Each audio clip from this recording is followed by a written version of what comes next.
If you find your breast pump has lost suction, this is usually due to an air leak in the vacuum system. So I'm going to run you through an easy, systematic way to find the problem. These tips apply to the Forte and the Allegro.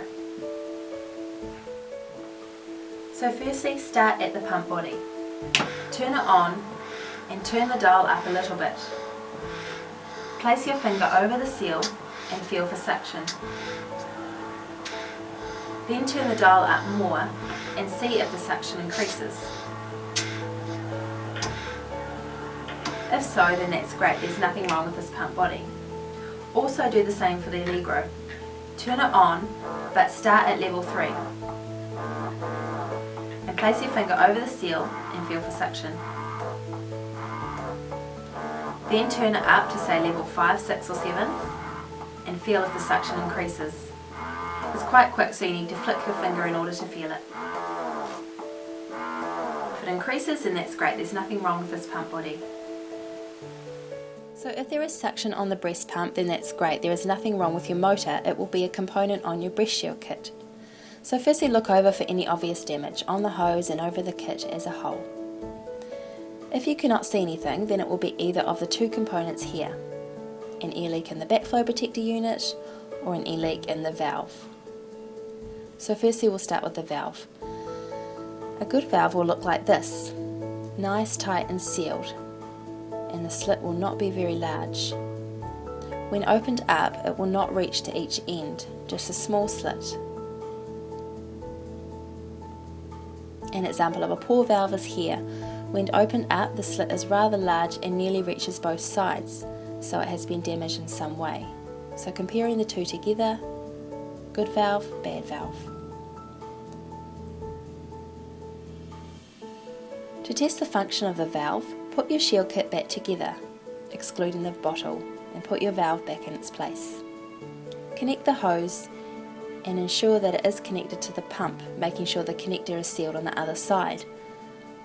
So if you're using this as a double pump, both shields will need to be tested one at a time. So turn the pump on and grab a seal that will fully cover the shield here. And watch the valve as you turn the pump up, so it sucks in nicely. As I turn the pump up higher to a higher setting, you see that it sucks in really well. So that's good suction, there's nothing wrong with this valve.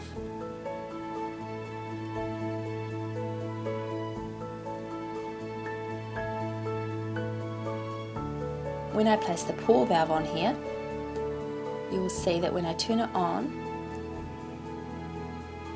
the slit will slightly open up during a pumping session to blow air out because there is an air leak there. A good valve, it should not open like this, but a poor valve, there will be a slight opening of that slit as it pumps, and that shows that there is a slight air leak and a new valve will need to be purchased.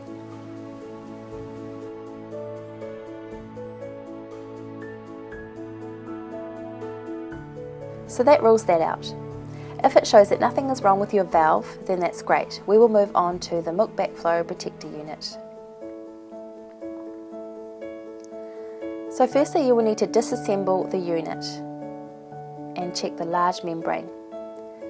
Ensure that this is nicely rounded and has no creasing or damage around the edge. Seal that properly around the bottom cover and then place the top cover on, making sure it's nicely sealed. And then firmly place it onto the shield. Ensure that you have your valve on also.